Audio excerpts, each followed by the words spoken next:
नमस्कार मित्रों, हिंदी साहित्य के इतिहास में, हिंदी साहित्य के हिस्ट्री के इतिहास में आप सभी का हार्दिक स्वागत है। प्रथम श्रेणी, द्वितीय श्रेणी, कॉलेज लेक्चरर, नेट जेआरएफ के लिए हिंदी साहित्य को अपनी मुट्ठी में करने के लिए आप सभी का यहाँ पर हार्दिक स्वागत, हार्दिक अभिनंदन। इससे ठीक पहले हमने डेमो क्लास और फिर हिंदी साहित्य इतिहास लेखन की जो पद्धतियां हैं उनके बारे में पढ़ा था। आज हम पढ़ेंगे कि उन पद्धतियों में से किस किस पद्धति से किस किस साहित्यकार ने हिंदी साहित्य का इतिहास लिखा था, जिसको हम हिंदी साहित्य इतिहास लेखन की परंपरा कहते हैं। परंतु उससे पूर्व रामचंद्र शुक्ल, रामकुमार वर्मा या फिर जिन भी मिश्र बंधु, गारस दत्तासी, गिरियर्सन, शिव सिंह सेंगर, इन सब ने भी हिंदी साहित्य इतिहास लेखन की परंपरा में जो लिखा, इन्होंने जो बताया कि हिंदी भाषा जो अपभ्रंश भाषा के पश्चात बनी, तब से लेकर के कौन कौन से कवि और कौन कौन से लेखक हुए और उन्होंने कौन कौन सी रचना लिखी, ये इनको कैसे पता लगा। जब हिंदी साहित्य का इतिहास लिखा ही नहीं गया था तो इनको पहले कैसे पता था कि तुलसी हुए थे 1532 में, उनका जन्म हुआ था और 1574 में उन्होंने रामचरितमानस लिखी थी, सूरसागर सूरदास ने लिखी थी, ये सब उनको कैसे पता। कौन से ऐसे स्रोत होते हैं, जिस तरह से हिस्ट्री लिखी जाती है तो कहीं से सिक्के मिलते हैं पुराने, कहीं शिलालेख मिलते हैं, या कहीं पर कोई पत्र पत्रिकाओं में छपे, कहीं पांडुलिपियां मिलती है, उनसे ये जानकारी जुटा करके और फिर इतिहास लेखन का काम किया जाता है। तो इन इतिहास लेखन के स्रोत कहां से, इनको कहां से पता लगा। तो हिंदी भाषा कोई बहुत पुरानी भाषा नहीं है। 1000 ईस्वी के आसपास यदि पूछा जाए, इससे पहले की क्लास में हमने पढ़ा था कि जब आम बोलचाल की भाषा जो है वो संस्कृत हुआ करती थी, जिसमें पहले वैदिक थी फिर लौकिक थी, और संस्कृत के पश्चात जिस भाषा को, जो भाषा अस्तित्व में आई वो थी पाली, फिर था प्राकृत, और फिर जो भाषा अस्तित्व में थी वो थी अपभ्रंश, और अपभ्रंश के पश्चात जो भाषा थी वो थी भाई हिंदी। अब हिंदी भाषा अगर कभी भी पूछ लिया जाए कि हिंदी का समय क्या है, तो आपको ये बताना है 1000 ईस्वी के आसपास या फिर के लगभग। लगभग या आसपास शब्द को क्यों काम में ले रहे हैं, वो इसलिए ले रहे हैं क्योंकि कभी भी भाषा परिवर्तनशील है, और जब ये परिवर्तित होती है तो अचानक से नहीं होती। ऐसा थोड़ी है कि चलो भाई आज से हिंदी बोलना बंद, हिंदी पढ़ना लिखना बंद, और जो है ना अब हम तैतुनिया भाषा बोलेंगे, तो ऐसा नहीं होता। भाषा धीरे धीरे सने सने बदलती है। तो 1000 ईस्वी को एक चिन्हित किया गया कि लगभग 1000 ईस्वी के आसपास। अब इसके बाद में जितने भी जो भी व्यक्ति अपने विचारों की अभिव्यक्ति एक साहित्यिक तरीके से कर रहा है, वो कविता या निबंध या लेख जो भी लिख रहा है, वो अगर उस हिसाब से यदि कर रहा है तो उस हिसाब से यदि वो कर रहा है तो फिर हम क्या करेंगे, हम ये देखेंगे कि जिन कवियों या लेखकों ने, जिन कवियों या लेखकों ने जो जो रचनाएं लिखी है, वो फिर किसी व्यक्ति ने लिखा होगा कि इन इन व्यक्तियों ने ये रचनाएं लिखी, ये कवि हुए थे, ये लेखक हुए थे। वही पुस्तकें आगे जाकर के इतिहास लेखकों के लिए आधार ग्रंथ बने, जिसको हम बोलते हैं इतिहास के स्रोत। तो आइए हम सबसे पहले इतिहास के उन स्रोतों की बात करते हैं जिनसे इतिहास लेखन प्रारंभ हुआ और जो अक्सर परीक्षा में पूछे जाते हैं। इतिहास के स्रोत 252 वैष्णव की वार्ता, इसी तरह से एक पढ़ेंगे हम 84 वैष्णव की वार्ता। क्या पढ़ेंगे भाई? 84 वैष्णव की वार्ता। बहुत इंपॉर्टेंट प्रश्न है कि 84 वैष्णव की वार्ता और 252 वैष्णव की वार्ता। प्रश्न जो पूछा जाता है वो क्या पूछा जाता है, एक में वल्लभ के शिष्य है, एक में विट्ठल के शिष्य है। मैंने आपको ये कहा था मैं सिर्फ पढ़ाऊंगा नहीं, आपको याद करवाऊंगा। धीरे धीरे आप लोग जब देखते जाएंगे तो आपको लगेगा कि वास्तव में हमें साहित्य न केवल, क्योंकि साहित्य की जानकारी आपको कहीं से मिल जाएगी, पुस्तकों से मिल जाएगी, बहुत सारे चैनल हैं, बहुत सारे कहीं से भी, जो बहुत सारे टीचर ऐसे हैं जो आपको बताते हैं, पढ़ाते हैं, लेकिन याद वाला झंझट है। तो याद कैसे करना है, एक में वल्लभ के शिष्य हैं और एक में विट्ठल के शिष्य हैं, जो विट्ठल इन्हीं वल्लभ के पुत्र थे। ये तो थे पिता और ये थे पुत्र, दोनों के बीच में लड़ाई हो गई, बंटवारा हुआ, बाप बेटे में हो गई लड़ाई। और जो ही इनके बीच में दीवार खींची, अब प्रश्न ये उठता है कि ज्यादा शिष्य, कि भाई मेरे वाले शिष्य इधर आ जाओ और मेरी तरफ जो रहना चाह रहे हैं वो इधर आ जाओ।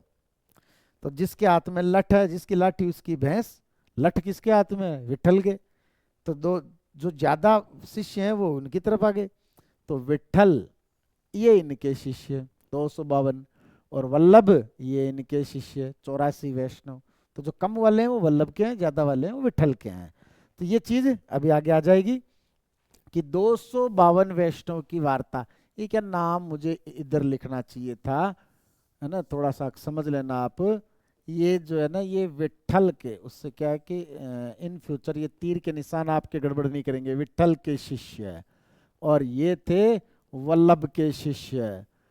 जो पिता पुत्र थे ये वल्लभ के शिष्य, वल्लभ पिता थे और ये पुत्र थे, जिनको हम कहाँ पढ़ेंगे? भक्ति काल में, जहां अष्टछापीय कवियों के साथ पढ़ेंगे।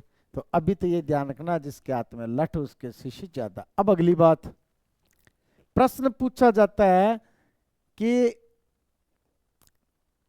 जो 252 वैष्णव की वार्ता है ये गद्य रचना है, 84 वैष्णव की वार्ता भी गद्य रचना है। दोनों जीवनी ग्रंथ है, क्योंकि यहां पर भी 252 जो वैष्णव कवि है उनकी जीवनियां लिखी है, वहां 84 की लिखी है। दोनों के राइटर एक हैं, गोसाई गोकुलनाथ, जो विट्ठल के ही पुत्र थे। और गोसाई गोकुलनाथ कृष्ण भक्त कवि थे, खुद कृष्ण भक्त कवि थे। इनको वार्ता ग्रंथ कहा जाता है। वार्ता का मतलब बातचीत, आओ कि अपन बातचीत करें, वार्ता करें। किन के बारे में? कि अब तक जो वैष्णव भक्त कवि हुए उनके बारे में। कितने के बारे में? 252 के बारे में कर लेते हैं, इसलिए वार्ता। तो वैसी बातें लिखी हुई है, कब कब किसका जन्म हुआ, क्या क्या रचनाएं लिखी, थोड़ी थोड़ी जानकारी। ये देखो किसके बारे में पढ़ रहे हैं अपन? अपन पढ़ रहे हैं 252 वैष्णव की वार्ता। रचनाकार गोसाई गोकुलनाथ, यह एक वार्ता ग्रंथ है। गोसाई गोकुलनाथ एक कृष्ण भक्त कवि थे। इस ग्रंथ की भाषा, वेरी इंटरेस्टिंग बात, इसकी भाषा कौन सी है? ब्रज है। और इस ग्रंथ में विट्ठलनाथ के शिष्यों का वर्णन है। वार्ता ग्रंथ है, कृष्ण भक्त कवि, भाषा ब्रज और विट्ठलनाथ। और ये कौन थे कृष्ण भक्त कवि? गोसाई गोकुलनाथ, जो इसके रचनाकार थे 252 वैष्णव की वार्ता। इसको आप नोट करके और फिर अपन आगे बढ़े। नोट करने के लिए आप वीडियो को रोक करके नोट करें, या बाद में एक साथ नोट करें, या फिर जो पीडीएफ है उसके माध्यम से करें, जैसा भी आपको सुविधाजनक लगे वैसा। वापस देखें, 252 गोसाई गोकुलनाथ के द्वारा लिखा गया वार्ता ग्रंथ है ये। और एक कृष्ण भक्त कवि थे, खुद गोसाई गोकुलनाथ, और इस ग्रंथ की भाषा ब्रज और विट्ठलनाथ के शिष्यों का वर्णन। आगे की बात देखें, 84 वैष्णव की वार्ता, ये भी गद्य रचना है। इसके भी गोसाई गोकुलनाथ ही रचनाकार है, वार्ता ग्रंथ है। गोसाई गोकुलनाथ एक कृष्ण भक्त कवि थे, इसकी भी भाषा ब्रज है, तो एक साथ लिखा जा सकता है। इस ग्रंथ में वल्लभनाथ के शिष्यों का वर्णन है, उसमें विट्ठल, इसमें वल्लभ। अब एक बात और, जो मैं यहां नोट लगवा करके आपको लिखा रहा हूं, नोट मैं शॉर्ट में लिखा रहा हूं, थोड़ा देख लेना। 252 व 84 वैष्णव की वार्ता, वैष्णव की वार्ता। यदि प्रश्न पूछ लिया जाए तो ये वार्ता जीवनी ग्रंथ है। जो कोई दूसरा लिखता है किसी के जीवन के बारे में, बहुत शॉर्ट में लिखा हुआ, लेकिन इनके जीवन, वहां 252 और यहां 84 वैष्णव भक्त कवियों के बारे में लिखा हुआ है। और एक बहुत महत्वपूर्ण बात कि सूरदास का परिचय वो किधर मिलता है? 84 वैष्णव की वार्ता में मिलता है। और उक्त दोनों ग्रंथ जीवनियां है, वो मैंने वहां लिखा है, बाकी यहाँ नीचे लिखा हुआ था, मुझे लगा यहाँ नहीं टाइप हुआ होगा इसलिए मैंने वहां लिखा दिया, बाकी यहाँ लिखा हुआ उक्त दोनों ग्रंथ जीवनियां है। अब देखो कई बार क्या होता है संस्कृत में एक श्लोक है, वो मुझे पूरा तो याद नहीं, लेकिन कुछ उसका भाव इस तरह से है कि गुरु शुश्रूषयाच सेवा, गुरु की सेवा करो और बदले में आप ज्ञान प्राप्त करो। लेकिन जीवन में याद रखना, हम तो शिक्षक हैं, गुरु बहुत बड़ा शब्द है। न तो आपको सच्चा गुरु मिलेगा और न ही आप शिष्य बन पाओगे। क्योंकि मैंने ऐसा गुरु देखा है जो सारंगी बजाते थे और उनके शिष्य जो है वो सारंगी सीखने के लिए उनके दिन रात साथ रहते थे। गुरु ऐसा, रियल घटना बता रहा हूं मैं। हम 12 घंटे सांस इधर से लेते हैं इधर से छोड़ते हैं, 12 घंटे इधर से लेते हैं इधर से छोड़ते हैं। जब वो बाईं तरफ से दाईं तरफ से सांस लेते थे, जो ही शुरू होता था उनको पता भी लगता था, अभ्यास करने से अपने को भी लग जाता है, तब भी कुछ खाते थे, चाहे कुछ भी मिल जाए, वरना नहीं खाते थे, चाहे कितने अच्छे पकवान हो। रात को 1 बजे इधर से जो ही सांस शुरू हुआ, शिष्य को उठाया, कुछ खाने को ला, भले ही गुड़ी लिया और खा करके कि अब तेरे को सारंगी सिखाऊं, चल बैठ। अब वो कह रहा मुझे नींद आ रही। दिन में वो खूब पीछे पड़ा हुआ, नहीं सिखाते थे। गुरु का कब मूड हो, गुरु बहुत मूडी होता है, गुरु गुरु होता है। तो ऐसे गुरु और ऐसे शिष्य न बन पाना न मिल पाना बहुत मुश्किल अभी। दूसरा, पुष्कलेन च विद्या, अपार धनराशि खर्च करके भी विद्या को प्राप्त किया जा सकता है। काफी कुछ हद तक ये बात सही है, बहुत पैसा खर्च करके लोग डिग्रियां लाते हैं और अच्छे डॉक्टर बनते हैं, अच्छे इंजीनियर बनते हैं। विद्याया च विद्या ऐसा कुछ है, मेरे संस्कृत के शब्दों पर मत जाना, मुझे संस्कृत नहीं आती। विद्या से विद्या प्राप्त करना, जिसका मतलब है साइकिल अगर आपको चलाना आती है तो मोटरसाइकिल जल्दी सीखोगे। चतुर्थेन मार्गो, चौथा कोई मार्ग ही नहीं है भाई। तो आपके लिए पहला और दूसरा, पुष्कलेन च विद्या, अपार धनराशि होती तो यहाँ क्यों पढ़ते आप, कोई अच्छा बिजनेस करते। केवल तीसरा मार्ग आपके पास बचा हुआ है, और वो तीसरा मार्ग ये कहता है, यदि आपको ये पता है कि सूर जो है वो वल्लभ के शिष्य थे, आगे हम पढ़ेंगे वकुसु पकरी वीगो चीचन, ये 8 शिष्य हो गए। तो वकुसु, कुंभन, सूर, पकरी परमानंदास और कृष्णदास, ये वल्लभ के शिष्य थे उन अष्टछापीय कवियों में। तो वल्लभ के जो शिष्य वो तो 84 वैष्णव में ही है, तो सूरदास का परिचय में 84 वैष्णव की वार्ता में मिलेगा। इस तरह से ज्ञान को प्राप्त किया जा सकता है, वो उत्तर निकाला जा सकता है। आगे बढ़े भाई। अगली बात, इसको आप किस तरह से नोट करते हैं वो देखें आप। अगली बात, भक्तमाल, नाभादास, इन्हीं का नाम नारायण दास था। और वेरी इंपॉर्टेंट, नाभादास से भक्तमाल परंपरा का प्रारंभ। भक्तमाल परंपरा का प्रारंभ, ये भक्तमाल परंपरा क्या होती है? भक्तों की माला, अर्थात भक्तों के बारे में, जो भक्त कवि है उनके बारे में कहीं पर लिखा हुआ साहित्य, तो भक्तमाल परंपरा। और फिर कईयों ने ऐसी जो है ना वो पुस्तकें लिखी जिनमें कई भक्त कवियों के बारे में लिखा हुआ था। तो भक्तमाल परंपरा का जो प्रारंभ है वो नाभादास की भक्तमाल से माना जाता है। रचना काल 1585, इतना महत्वपूर्ण नहीं है, अगर आपको याद रहता है तो अच्छी बात है, नहीं याद रहता तो भी अच्छी बात है। इसमें 316 छप्पे छंदों में और 200 भक्त कवियों का जीवन परिचय। याद रहता है तो ठीक है, नहीं याद रहता तो कोई दिक्कत नहीं है ना। जिसको याद रखना है वो मैं आपको बताऊंगा। महत्वपूर्ण बात यह है, आपको ये याद होना चाहिए, भक्तमाल परंपरा का प्रारंभ। इसके अगली बात, जिसमें 116 राम भक्त कविता, 84 कृष्ण भक्त कवियों का वर्णन मिलता है। ये भी इतनी महत्वपूर्ण बात नहीं है, परंतु यह राम भक्त काव्य माना जाता है, ये बहुत इंपॉर्टेंट है, जिसको हम ये कह सकते हैं बेजा इंपॉर्टेंट। ये इंपॉर्टेंट है भाई, ये राम भक्त काव्य है ना, ये आपको पता होना चाहिए। तो जो मैंने बेजा इंपॉर्टेंट है वो मैंने बता दिया, केवल इंपॉर्टेंट ही नहीं, बेजा इंपॉर्टेंट है। इस रचना से भक्त कवियों के वर्णन का प्रारंभ माना जाता है। भक्त कवियों के वर्णन का प्रारंभ जो है वो नाभादास की भक्तमाल यानी नारायण दास की भक्तमाल से माना जाता है, इसलिए मैंने यह लिखा है भक्तमाल परंपरा का प्रारंभ। इस रचना से भक्तमाल परंपरा का प्रारंभ माना जाता है। ये बात यहाँ लिखी हुई है, वहां भी मैंने लिख दी, कोई बात नहीं, कोई फर्क नहीं पड़ता। यहाँ लिख दी और वहां और लिख दी, नहीं लिखा हुआ रहता तो भी कोई फर्क नहीं पड़ता, कोई अंतर नहीं पड़ता। आगे की बात, इस तरह के इतिहास के स्रोत और कहाँ से मिलते हैं? लेकिन क्या इन अभी जो हमने पढ़ी 84 वैष्णव की वार्ता, 252 वैष्णव की वार्ता और भक्तमाल, क्या इनको इतिहास ग्रंथ माना जा सकता है? नहीं। क्यों नहीं माना जा सकता अभी नहीं बताऊंगा, आगे पढ़ेंगे, क्योंकि जब सब पढ़ेंगे तब समझ में आएगा। फिर इनको क्यों पढ़ रहे हैं तो वो इसलिए बता देता हूं, क्योंकि इतिहास लेखन जो साहित्य ग्रंथ जिनको हम कहते हैं साहित्य इतिहास लेखन ग्रंथ, उन ग्रंथों में जानकारी तो यहीं से जुटाई थी इन इन रचनाओं से, तो उसमें भक्तमाल का भी योगदान था। आगे देखिए मूल गोसाई चरित। मूल गोसाई चरित जिसमें तुलसीदास के बारे में बहुत जानकारी मिलती है, जब ये तुलसी को पढ़ेंगे अपन उस समय पढ़ेंगे।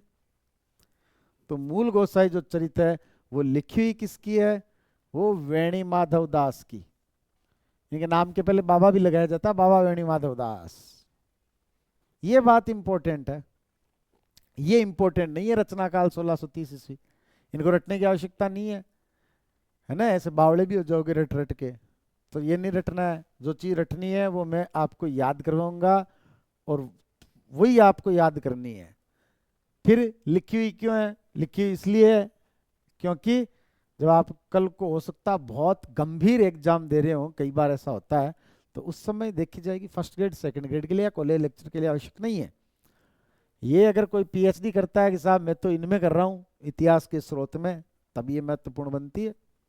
और कई बार नहीं याद करना चाहें तो भी याद हो जाती है, याद नहीं करना है इसको मूल गोसाई चरित जो है ना 1630 ईस्वी को, तो भी याद हो जाती है। और क्या पता यही प्रश्न आ जाए कल को कोई खुरापाती हो पेपर सेटर, तो लिखा हुआ नुकसान नहीं करेगा। वेणी माधव दास तुलसी के शिष्य थे, बहुत महत्वपूर्ण बात है। वेणी माधव दास किन के शिष्य थे, तुलसी के शिष्य थे, इसीलिए उन्होंने लिखा मूल गोसाई चरित। इसीलिए यह प्रश्न पूछा जाता है कि तुलसी का जीवन परिचय निम्न में से किस रचना में मिलेगा, वहां ऑप्शन ये होता है मूल गोसाई चरित्र, ये राइट करना है। इस रचना में दोहा चौपाई व त्राटक छंदों का प्रयोग है, जो संस्कृत का छंद है त्राटक छंद, और इसी ताटंक और लावणी, इसी को ताटंक बोलते हैं, ताटंक और लावणी छंद का प्रयोग है कामायनी में। और उसके अलावा उसने प्रसाद ने, जयशंकर प्रसाद ने स्वनिर्मित छंद का भी प्रयोग किया है, 28 मात्राओं का स्वनिर्मित, खुद का बनाया हुआ, काव्य शास्त्र के अनुसार नहीं है वो, इसलिए उसे मुक्त छंद कहते हैं। जो ऐसा छंद जो काव्य शास्त्र के नियमों से परे हो उसे मुक्त छंद कहते हैं। अगली बात देखें, और जो ताटंक मैंने आपको बताया था उसमें 30 या 31 दोनों तरह का होता है। इस रचना में तुलसी का जीवन परिचय मिलता है, ये है भाई इंपॉर्टेंट। कैसा इंपॉर्टेंट, बेजा इंपॉर्टेंट। तो मूल गोसाई चरित वेणी माधव दास, मूल आदमी का, या यूं माने किसी भी स्त्री का जो सिर होता है ना, सिर, या किसी आदमी का उसकी जो चोटी होती है ना, चोटी, वो उसका मूल होता है। मूल कह दो चाहे चोटी कह दो चाहे वेणी कह दो, पर्यायवाची है आपस में, ये चोटी मूल वेणी है ना। तो मूल गोसाई चरित वेणी माधव दास, ठीक है। आगे बढ़ते हैं। भक्त नामावली ध्रुवदास की लिखी हुई है, जिनको भक्ति काल में पढ़ा जाता है। सर्वाधिक ग्रंथ लिखने वाले, जिन्होंने 42 ग्रंथ लिखे थे, सर्वाधिक ग्रंथ लिखने वाले ध्रुवदास, जिन्होंने लिखा भक्त नामावली। अब इतने सारे ग्रंथ जब लिखे हैं ध्रुवदास ने, तो उनकी देखो सूची तो बनानी पड़ेगी, लिस्ट बनानी पड़ेगी, अर्थात नामावली। तो भक्त नामावली रचना जो है वो किसकी है, भक्त नामावली रचना है भाई ध्रुवदास की, 1641 में लिखी हुई। यह पद्य रचना है, भाषा इसकी क्या है, अवधि है, पद्यात्मक रचनाएं हैं। 252 वैष्णव की वार्ता और 84 वैष्णव की वार्ता गद्य रचना है, और ये पद्य रचना है। 116 कवियों का परिचय मिलता है, जिसमें अंतिम नाम नाभादास मिलता है। ये वही नाभादास है जिन्होंने भक्तमाल लिखी। वो नाभादास खुद भी तो राम भक्त कवि थे, है ना। राम कबीरा आई आई तू ना कैसे हृदय में प्राण है टला, ये ट्रिक है उसकी, जिसमें नाकार्थ नाभादास है। यह भक्तमाल परंपरा की रचना मानी जाती है, क्योंकि भक्तनामावली नाम भी है, भक्तों की इसमें लिस्ट है, सूची है।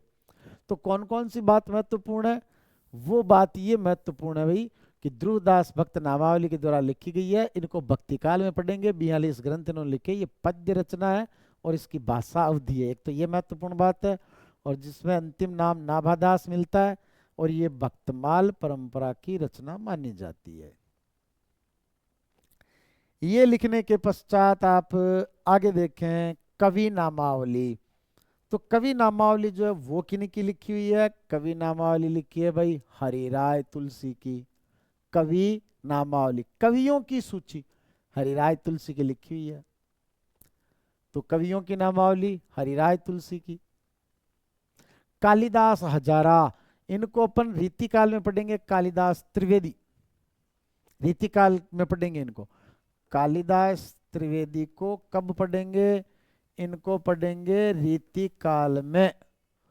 जिन्होंने लिखी कालिदास हजारा, जिसका रचना काल 1718, रचना में 212, भक्त कवि, 1000 पदों का संकलन। अंडरलाइन नहीं कर रहा हूं, इसका मतलब ये इतनी महत्वपूर्ण नहीं है, बहुत इंपॉर्टेंट है भाई। ठाकुर शिव सिंह सेंगर, जिन्होंने ग्रंथ लिखा था शिव सिंह सरोज, जिसमें 1000 कवियों को स्थान दिया था।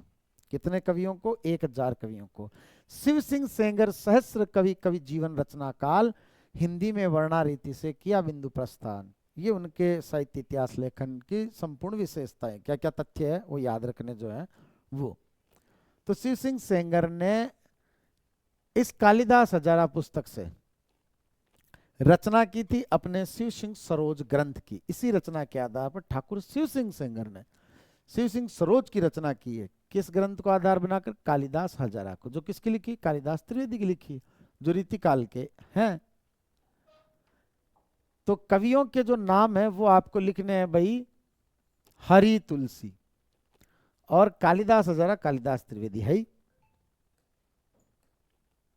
अगली बात एक बार देख लें, आपको अगर लगता हो कि इसमें से नोट करना है तो आप साथ में नोट करते रहें।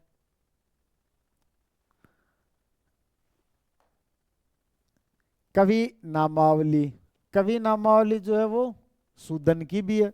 अभी आपने क्या देखा था? कवि नामावली हरिराय तुलसी की भी है, और कवि नामावली सूदन की भी है।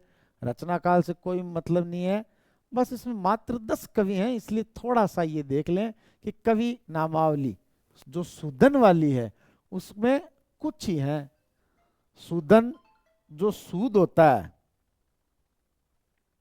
जो सूद ब्याज होता है, सूद को सूद यानी ब्याज भी होता है ना, ब्याज तो थोड़ा होता है। तो जहां थोड़े से कवि है ना, 10 कवि, उन 10 कवियों उन 10 कवियों को लिख कर लेकर के लिखने वाले सूदन, कवि नामावली। श्रृंगार संग्रह, आपको पता हो तो सरदार जी कितना श्रृंगार करते हैं। 2014 नेट में आया हुआ है ये प्रश्न, नेट के एग्जाम में। पगड़ी लगाते हैं, वो कड़ा पहनते हैं, कृपाण है ना, अपने केस विन्यास में पूरा समय बिताते हैं। तो इतना श्रृंगार कौन करते हैं? श्रृंगार करते हैं सरदार जी। तो सरदार कवि, सरदार कवि की टीका भी है, बिहारी पर लिखी हुई है।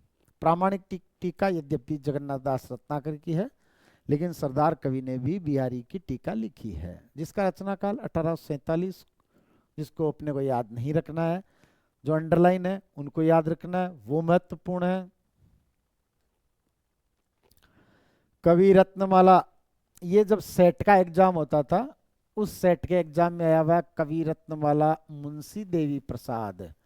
ये वही मुंशी देवी प्रसाद है जिनको अपन आदिकाल में इतिहास लेखन की परंपरा के समय भी याद करेंगे, और पृथ्वीराज रासो को प्रामाणिक मानने वाले, अप्रामाणिक मानने वाले, अर्ध प्रमाणिक मानने वाले जब भी अपन पढ़ेंगे उस समय भी याद करेंगे।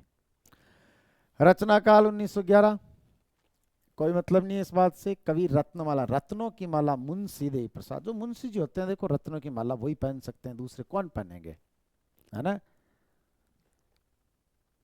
तो रत्नों की माला मुंशी जी पहनेंगे, मुंशी खूब कमाते हैं इसलिए रत्नों की माला पहनी उन्होंने, कवि रत्नमाला।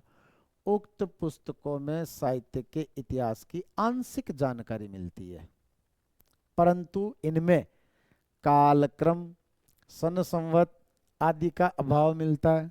कालक्रम नहीं है इसमें, पहले कबीर लिख दिया, फिर सूरदास लिख दिया, फिर तुलसीदास लिख दिया, फिर अज्ञेय लिख दिया, फिर चिंतामणि लिख दिया, फिर केशव लिख दिया, फिर माधवी वर्मा लिख दिया, इस तरह से, कोई क्रम नहीं है आगे पीछे, मतलब इस तरह से लिख दिया, इसलिए इन्हें इतिहास ग्रंथ नहीं कहा जा सकता।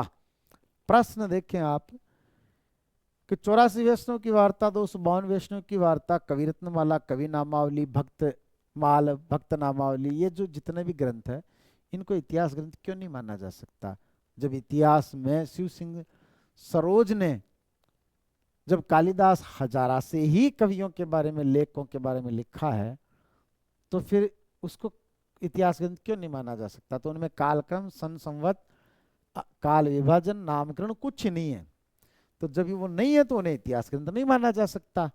तो हमने जो अभी तक पढ़े उनमें आप देखें भाई, वापस एक बार थोड़ा सा केवल इतना सा रिपीट कर रहा हूं मैं कि इतिहास के ग्रंथों में, इतिहास के ग्रंथों में हमने जो पढ़ा था वो ये पढ़ा था कि 84 वैष्णव की वार्ता और 252 वैष्णव की वार्ता, जिनमें 252 वैष्णव की वार्ता जिसके गोसाई गोकुलनाथ वार्ता ग्रंथ है, कृष्ण भक्त कवि थे खुद गोसाई गोकुलनाथ, भाषा ब्रज है, विठल के शिष्य 252 जिनके हाथ में लठ था, और वल्लभ के जो शिष्य है वो 84 वैष्णव, इसके भी गोसाई गोकुलनाथ वार्ता ग्रंथ है, कृष्ण भक्त और भाषा ब्रज है।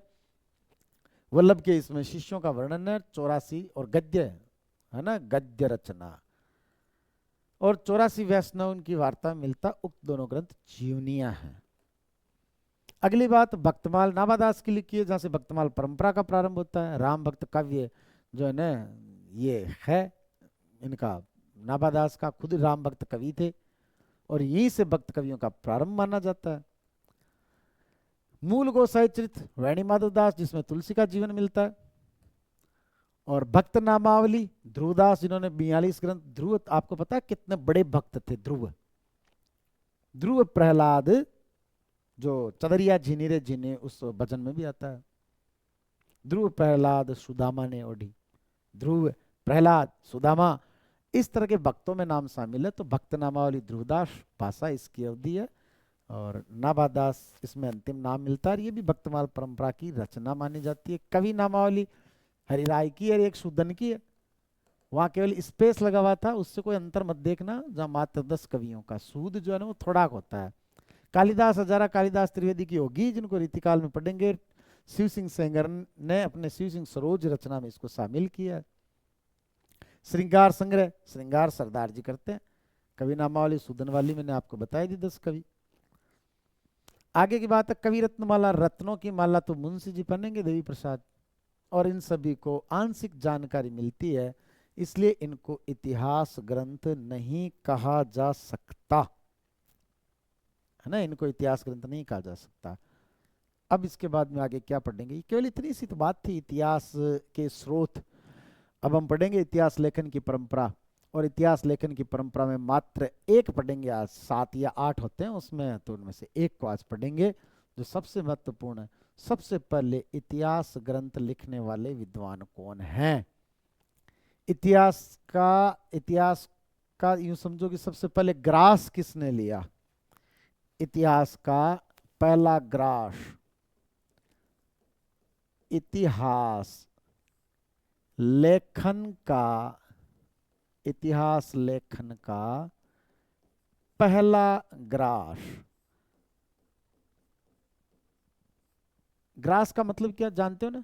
निवाला जिसको बोलते हैं, गाशिया राजस्थानी भाषा में ग्रास। तो इतिहास का पहला ग्रास वो लिया था भाई गारसा दत्तासी ने। फिर ये जो ग्रास है ना, ये ग्रास दिया किसको? यानी ग्रास किसको दिया? ग्रास दिया था भाई शिव जी को, अर्थात शिव सिंह सेंगर। इसके बाद में किसको पढ़ेंगे अपन? शिव सिंह सेंगर को। कई बार क्या दिमाग में ये नहीं रहता यार पहले कौन था और बाद में कौन था, तो उसके बाद में अपन पढ़ेंगे शिव सिंह सेंगर को। तो ये ग्रास शिव जी को दिया, गारसा दत्तासी ने ग्रास लेकर के शिव जी को दिया। और फिर किसी ने कहा कि यार शिव जी ने तो खाया ही नहीं, शिव जी ने खाया ही नहीं, तो उसके बाद में जो है ना गिरियर्सन, कौन सा सन? गिरियर्सन। तो भाई शिव जी के बेटे को सन को दे दो, और क्या, गिरियर्सन। उन्होंने नहीं खाया तो गणेश को दे दो, गिरियर्सन। बस ये दो महत्वपूर्ण है, ये याद रह जाएंगे ना, तो फिर गिरियर्सन और फिर मिश्र बंधु, रामचंद्र शुक्ल ऐसे पढ़ते रहेंगे। तो आइए हम सबसे पहले इतिहास लेखन की परंपरा में चलते हैं। पहला टॉपिक था इतिहास लेखन की परंपराएं, इतिहास के स्रोत, और अगला टॉपिक है भाई इतिहास लेखन की परंपरा। अगर आपको ये नहीं दिख रहा है तो मैं देखता हूं, देखें ये कैसे बढ़ेगा। ये बढ़ेगा भाई, ये ऐसे बढ़ जाएगा, बढ़ जाएगा भाई, ये जो है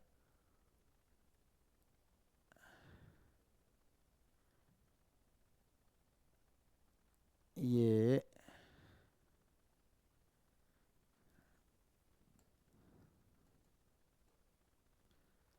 ये बढ़ेगा भाई, कहाँ से बढ़ता है देखें। हाँ ये बढ़ गया भाई। हो सकता है आपको अभी तक नहीं दिख रहा होगा, और अब ये दिख रहा होगा अच्छी तरह से। ये दो पंक्तियां जो दोहे के रूप में आपको याद हो, कोई आवश्यक नहीं है, लेकिन आपको अगर मैं 5-10 बार सुनाऊंगा ना तो इतने जरूर याद हो जाएगी कि फ्रेंच में इस्तवार दिया। 738 कवियों का इतिहास है, ये वैसे 2-3 बार सुना चुका हूं आपको, और जब तक साहित्य पढ़ोगे आपको मैं 10-20-30 बार सुना दूंगा। प्रत्येक ट्रिक को इस तरह से सजा रखा है कि मैं आपको साहित्य कंप्लीट होगा तब तक मैं 50-50 बार सुना दूंगा। तो सुने, फ्रेंच में इस्तवार दिया, 738 कवियों का इतिहास है। कितने कवियों का इतिहास है? 738। और क्या दिया भाई? इस्तवार दिया। किसमें? फ्रेंच में। तो फ्रेंच में इस्तवार दिया, 738 कवियों का इतिहास। आयर अंग्रेजी वर्णाक्रम में लक्ष्मी विधा के दत्तासा। आयर अंग्रेजी वर्णाक्रम में लक्ष्मी विधा के दत्तासा। अब इस बात को समझें आप। क्या समझनी है आपको? वो ये समझनी है कि फ्रेंच में इस्तवार दिया। जो पहली बात है वो क्या है? वो ये है कि आपने इस्तवार जो दिया ना, वो दिया भाई फ्रेंच में, अर्थात फ्रेंच भाषा में इन्होंने हिंदी साहित्य का इतिहास लिखा। साथ में दोस्त समझते रहना, गार सत्तासी को हिंदी साहित्य का सच्चे अर्थों में पहला इतिहास ग्रंथ क्यों नहीं माना जा सकता? उसका कारण ये है, हिंदी साहित्य का इतिहास लिख रहे हो आप तो कल को संस्कृत में लिख दोगे, इंग्लिश में लिख दोगे, उर्दू में लिख दोगे, फ्रेंच में क्यों लिखा? यही इसका दोष। यहाँ घात लगी हुई है नंबर 1।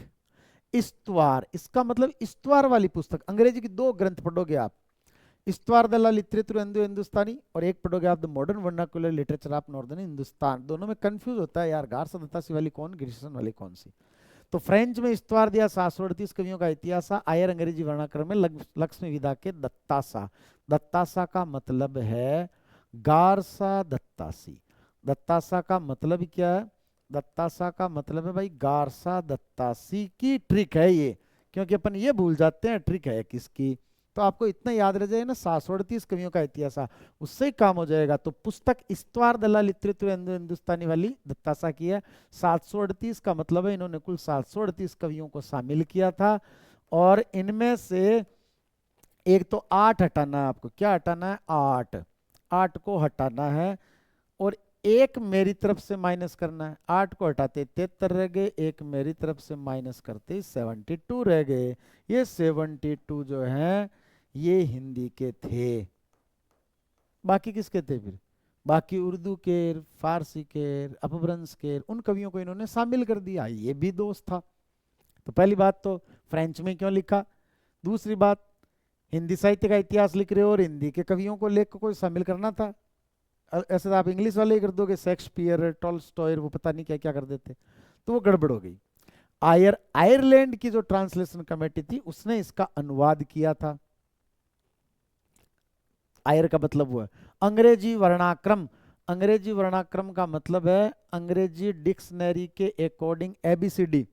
सबसे पहले आपने अमीर खुसरो का नाम लिखा या अज्ञेय का नाम लिखा, फिर आपने बिहारी का नाम लिखा, फिर आपने चिंतामणि का नाम लिखा। ये ऐसे जमाया था, ये तो सब गड़बड़ हो गई। अज्ञेय पहले कैसे आगे बिहारी के, चिंतामणि के? अज्ञेय का तो 1911 में जन्म हुआ था। तो इस तरह से यहां ये मिस्टेक हुई, ये भी गड़बड़ थी। लक्ष्मी सागर वार्ष्णेय जो विद्वान थे, उन्होंने इसका सबसे पहले अनुवाद किया था। दो नाम आते हैं, एक तो किशोरीदास और एक लक्ष्मी सागर वार्ष्णेय। तो लक्ष्मी सागर कौन से में है, गारसा दत्तासी में या गिरियर्सन में, ये कंफ्यूज ना हो इसलिए ट्रिक में शामिल किया। तो लक्ष्मी सागर, अभी जब इसकी थ्योरी साथ आएगी ना, ये जितनी भी बातें बता रहा हूं इतनी अच्छी क्लियर होगी एक साथ। तो प्रश्न अगर आ जाता ना कितने कवियों को शामिल किया, यार गारसा दत्तासी वाले में याद तो आ रहा है 738 कवियों का इतिहास। ये ऐसे ट्रिक काम कर जाती है। पूरी लाइनें आपको याद हो कोई आवश्यक नहीं है। विधा का मतलब है, हिंदी की दो विधाएं भाई, गद्य और पद्य, दोनों के मिश्रित रूप को कहा जाता है चंपू। लेकिन जो गद्य और पद्य है ये दो विधाएं हैं। तो गद्य में लिखने वाले तो लेखक, पद्य में लिखने वाले कवि। तो ये तो लेखक है, ये कवि है, ये लेखक है, ये कवि है, ऐसे वर्गीकरण करने वाले सबसे पहले गारसा दत्तासी। ये 7 बातें इस ट्रिक में शामिल है। आइए इनको अपन देखते हैं। यहां पर देखो, अभी हमने देखा था ये भाई वापस कैसे होगा, वापस ये ऐसे होगा। जो मैंने लिखे थे वो भी आ जाएंगे। और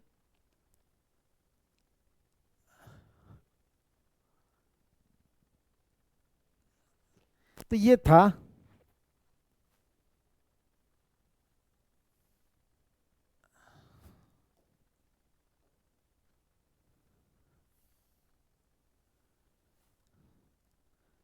थोड़ा सा तकनीकी इस समस्या के लिए, इस रुकावट के लिए खेद है भाई। हाँ, अब आया है, ये देखो, ये जो मैंने चीज लिखाई थी आपको, थोड़ा सा अगर तिरछा हो गया हो तो इसको आप अब ये एडजस्ट कर लें भाई। अब इससे वो ABCD गए, कोई बात नहीं, आप लोग जो है वो इस तरह से समझ लें कि ये था, इसको बोलते हैं अंग्रेजी वर्णानुक्रम पद्धति। ये इंग्लिश के अंग्रेजी जो वर्णानुक्रम ABCD के अकॉर्डिंग। वैसे इसकी आपको आवश्यकता इसलिए नहीं पड़ेगी क्योंकि आगे ये सारी बातें लिखी हुई है। देखें, इसका प्रथम संस्करण, जिसका प्रथम भाग, पहले जैसे याद करें कि गारसा दत्तासी का जो इस्तवार दला लिथरेतु हिंदुस्तानी है, इसका प्रथम संस्करण और दूसरा संस्करण, 2 संस्करण प्रकाशित हुए थे। जो प्रथम संस्करण है उसके फिर 2 भाग 1839 और 1847 में, और दूसरा संस्करण 1871 ईस्वी में। सबसे पहले अपन ये समझ लेते हैं संस्करण क्या होता है। देखो एक किताब है, फॉर एग्जाम्पल ये किताब है, इसमें मैंने संधि समास उपसर्ग प्रत्यय कारक काल वाच्य ये सब लिखे, लेकिन मैंने पर्यायवाची विलोम शब्द ये नहीं डाले। क्यों? क्योंकि अगर वो डालता तो इसमें इसमें पेज हो जाते 600, तो किताब काफी बड़ी हो जाती। तो मैंने क्या किया, एक में तो ये रख लिया और एक में पर्यायवाची विलोम शब्द सब सुदीर वो डाल दिए, और मैंने कह दिया साहब इसके 2 भाग हैं, ये तो पहला भाग, ये दूसरा भाग। तो ये तो वो हो गया 1839 और 1847 में। अब संस्करण क्या होता है? संस्करण ये होता है कि वो मैंने लिख दिए।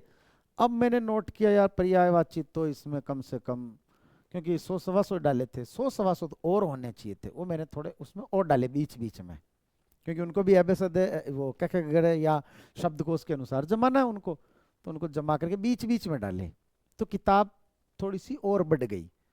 अब 5 वो जो एक जो पुस्तक है जो 300 पेज की थी वो 320 की हो गई।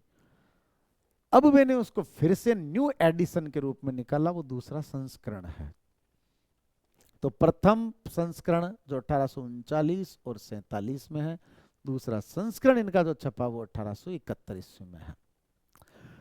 अब जो हमने बात पढ़ी थी कि फ्रेंच में इस्तवार दिया 738 कवियों का इतिहास, तो फ्रेंच में यानी गारसा दत्तासी ने इतिहास ग्रंथ फ्रेंच भाषा में लिखा, पहली बात। दूसरी बात, ग्रंथ का नाम इस्तवार वाला, तो इस्तवार दला लिटरेचर हिंदुस्तानी। तो फ्रेंच में इस्तवार दिया 738 कवियों का इतिहास। ये कुल देखो याद छपा नहीं तो मैं लिख देता हूं, 738 कवियों को स्थान दिया, जिसमें हिंदी के कितने थे 72, शेष कवि उर्दू फारसी भाषा के थे। प्रकाशक, इसको छपाया किसने? तो इसको छपाया था भाई the oriental translation committee Ireland. यही तो मैंने बोला था। फ्रेंच में इस्तवार दिया 738 कवियों का इतिहास।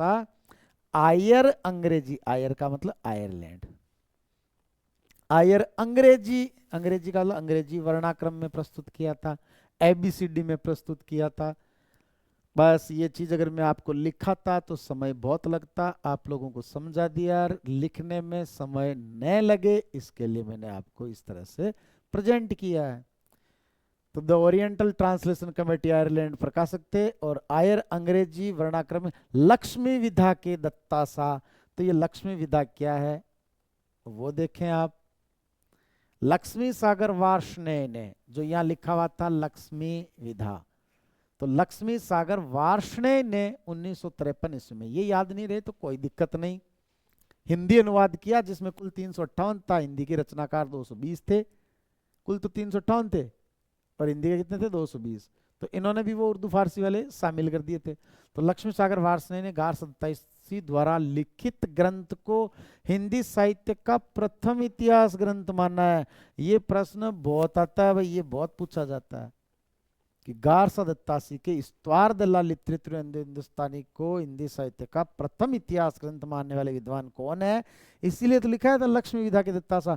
ऑप्शन से झट आपके दिमाग में आ जाएगा, अच्छा लक्ष्मी विधा के दत्तासा। कवियों के रचना काल का विधाओं के अनुसार निर्देश दिया, कैसे, गद्य और पद्य, कि ये तो थे गद्य वाले, ये थे पद्य वाले। हो गई ये बात पूरी लक्ष्मी विधा के दत्तासा।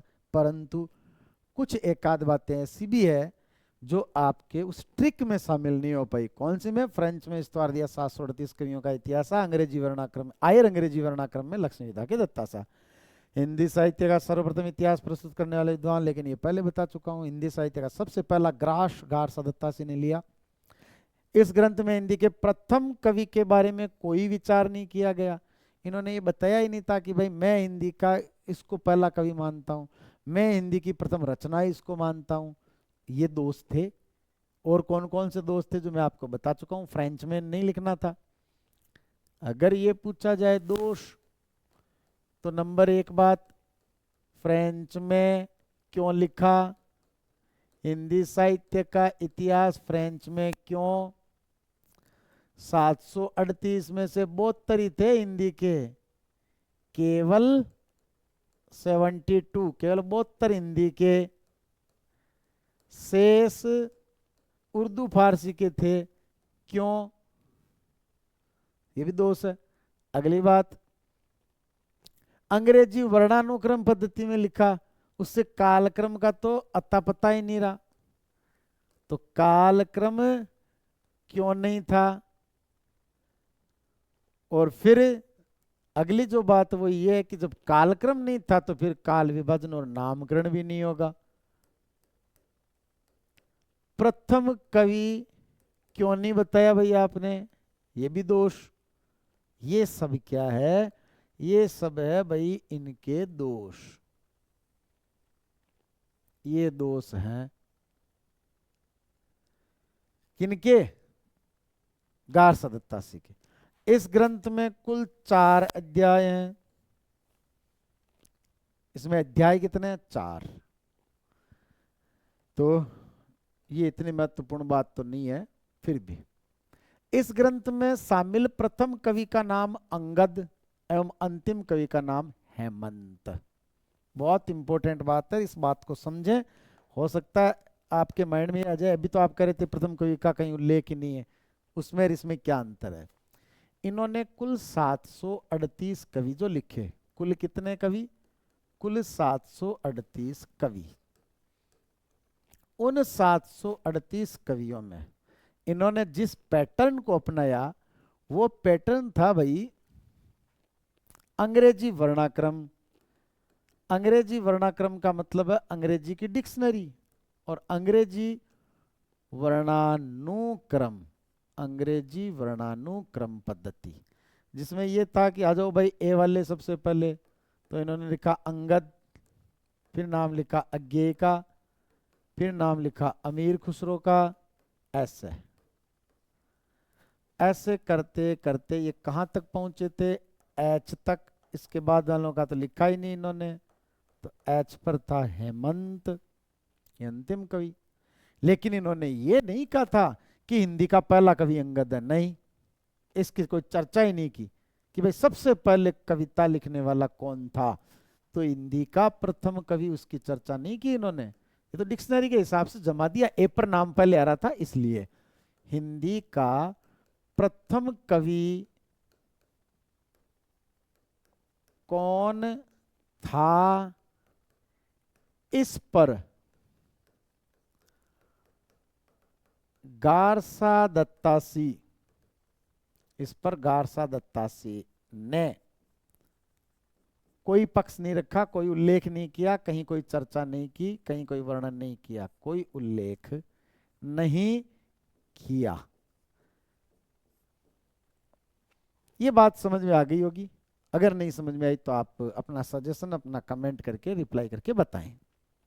तो ये थी बात, यहां तक हमने पढ़ा था।